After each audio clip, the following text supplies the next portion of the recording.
इस टाइम हम किसी बाढ़ ग्रस्त एरिया में नहीं हैं, पडरौना विधानसभा में है। नहीं जाता हूँ। कौन आप सब नहीं जा अब उस सवेरे आदमी आवेला, फिर शाम के फिर जाला, फिर सवेरे आदमी आवेला। मुसीबत में बानी जामनी के बुझाला बाबू उधर लेके चलिए वापस। एक छोटा सा बच्चा, देखिए इसको, ये छोटा सा बच्चा है, ये नाव चला के अपने घर को जाता है। ये बहुत बहुत धन्यवाद प्रकाश साहब आपका कि हमारे गांव में आप आए और हमारी समस्या को जाना। आपने हमारी समस्या का पहल किया। के साथ मानस धारा से इस टाइम हम किसी बाढ़ ग्रस्त एरिया में नहीं हैं, पडरौना विधानसभा में है। और ये कोई कटान का क्षेत्र नहीं है। मैं आपको बता दूं कि यहाँ कोई कटान नहीं होता है।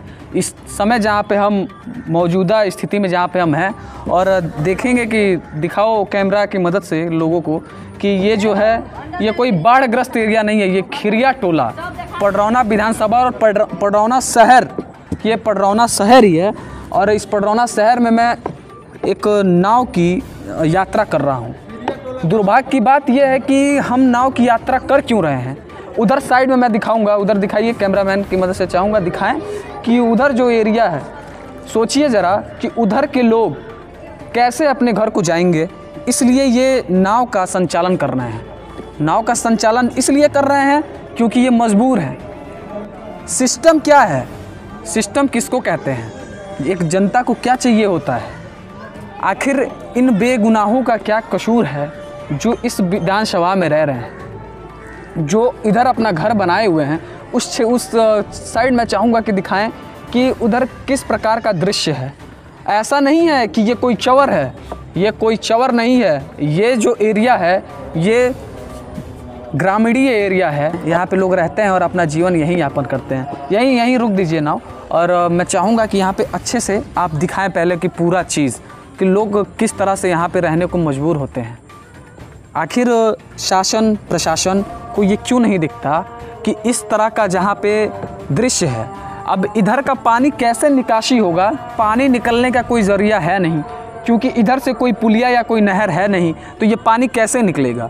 क्या ये लोग इंतज़ार करेंगे कि बरसात ख़त्म हो जाए। गोरखपुर में बाढ़ है तो वहाँ ऐसे दृश्य देखने को मिल रहे हैं, तो फिर समझ में आता है कि वो कटान का क्षेत्र है, तो वहाँ ऐसा दृश्य है। यहाँ कौन सा कटान है, क्या ये नहर कटान का क्षेत्र है। यहाँ पे रहने वाले लोग इस भीषण बारिश का शिकार हुए हैं, तो इसका व्यवस्था कब सुदृढ़ होगा, ये जनप्रतिनिधि महोदय बताएं। और ग्रामीण क्षेत्र के लोगों से भी मैं अभी बातचीत करूंगा और आपको दिखाऊंगा। चलिए बाबू उधर लेके चलिए वापस। एक छोटा सा बच्चा, देखिए इसको, ये छोटा सा बच्चा है, ये नाव चला के अपने घर को जाता है। ये कोई नाव चालक नहीं है, ये यहाँ का ग्रामीण है। ये मजबूर है और लोगों से, सरकार से, सिस्टम से गुहार लगा रहा है कि महोदय अब तो तरस खा लो हमारे पे। विधानसभा कवरेज करना निकला था, और मैं सबसे बड़ी हैरानी की बात ये बता दूं कि मुझे भी नहीं पता था कि खिरिया टोला में इस तरह का दृश्य है, क्योंकि कभी किसी ने इसका चर्चा नहीं किया। रोड का तो सब चर्चा कर लेते हैं क्योंकि वो सामने दिखता है। कभी पर्दे के पीछे से भी लोग अपने चश्मा को हटा के देखें तो ऐसा दृश्य दिखता है जो कि बहुत ही भयानक होता है। खिरिया टोला में मैं निकल रहा था तो इत्तेफाक से एक चाचा जी मिल गए, और चाचा जी मिल के सिस्टम को और पत्रकार शब्द को इस तरह से बोल रहे थे, तो मुझे काफ़ी बुरा लगा। मैं पूछा चाचा जी ऐसे क्यों बोल रहे हैं, तो चाचा जी ने कहा कि बाबू हमारा इस सरकार और सिस्टम और इस पत्रकारिता से भरोसा उठ गया है। मैं पूछा चाचा जी ऐसा क्यों बोल रहे हैं, तो ये मुझे गाड़ी से उतरवाए और उतार के ला के ऐसा दृश्य दिखाए। स्वामी प्रसाद मौर्य का इलाका है, यहाँ ये आरपीएन सिंह का इलाका है, और ये जो क्षेत्र है ये जो नगर पालिका जो उसका विस्तारण हुआ है वो एरिया है। चाचा जी सबसे पहले तो आपको बहुत बहुत धन्यवाद कि आपने मुझे चूज़ किया और आप मेरी गाड़ी रोक के मुझसे ऐसा प्रश्न किए। धन्यवाद आपको भी। और मैं सबसे पहले जानना चाहूँगा कि आप अपना नाम बताएं और अपना समस्या बताएं कि यहाँ का ये जो स्थिति है ये कब से है। मेरा नाम नियाजुल हक है, मैं खिरिया टोला का निवासी हूँ। मेरे ग्राम सभा के ग्राम नोनिया पट्टी के अंतर्गत खिरिया टोला, पांडे पट्टी, ऐसे कुल मिला के 4 मजरे आते हैं, जिसके अंतर्गत हमारे वहाँ खिरिया टोला माइनर है। पानी की समस्या है, बाढ़ ग्रस्त क्षेत्र।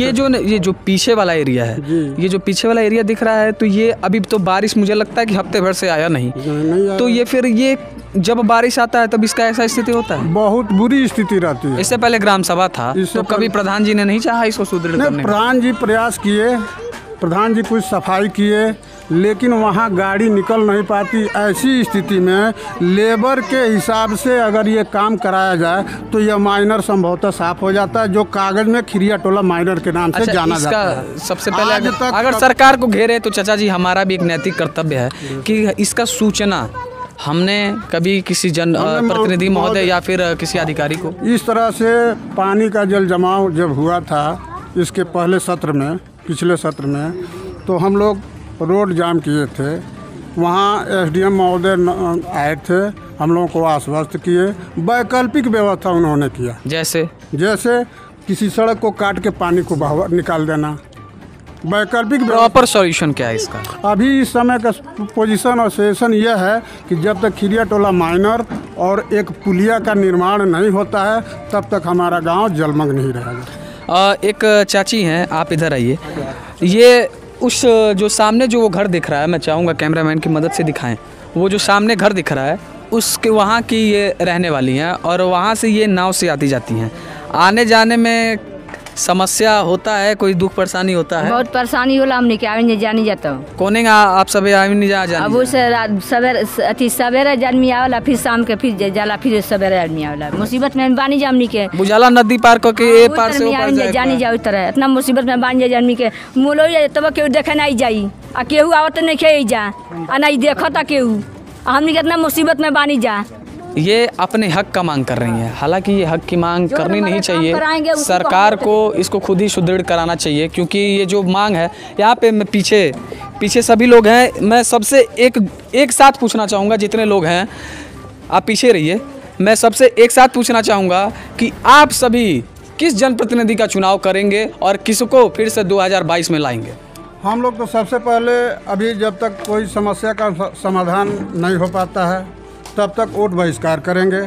यदि कोई प्रतिनिधि अगर मेरा प्रतिनिधित्व ईमानदारी से करना चाहेगा, समस्या का समाधान करेगा, हम लोगों के साथ रहेगा, उसी को हम लोग वोट करेंगे। ये गांव वोट डालने का बहिष्कार की बात कर रहा है और बहुत ये दुर्भाग्य की बात है कि जो नागरिक का अधिकार होता है, मूल अधिकार होता है वोट दे के अपने सरकार को बनाना, उसका बहिष्कार करने का यहाँ के नागरिक काम कर रहे हैं। और वीडियो बनाने का मकसद ये है, हमारा निवेदन है कि जनप्रतिनिधि महोदय जल्द से जल्द संज्ञान में लेकर इसको सुदृढ़ करने का काम करें। और जो यहाँ पे जो समस्या से जूझ रहे हैं यहाँ की जनता, वो आपसे बहुत अपेक्षा लगा के बैठे हुए हैं कि हमारे अपेक्षा पे आप खरा उतरेंगे।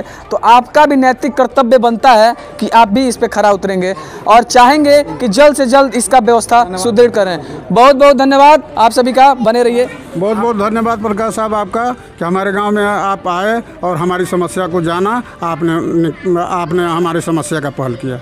बहुत बहुत स्वागत है, बहुत बहुत स्वागत है चाचा जी आपका, आप सभी ग्रामवासियों का। और हमारा मुख्य उद्देश्य जब तक ये इसका व्यवस्था सुदृढ़ नहीं हो जाता किसी प्रकार का भी, तो मानस धारा लगातार इसको रिमाइंडर देने का काम करेगी और सरकार का आंख खोलने का काम करेगी। क्योंकि एसी में बैठ जाने से महोदय किसी भी चीज़ का निस्तारण नहीं हो जाता। जो जनता आपको वोट देती है वो आपसे अपेक्षा भी रखती है। बहुत बहुत धन्यवाद, बने रहिए हमारे साथ और देखते रहिए मानस धारा।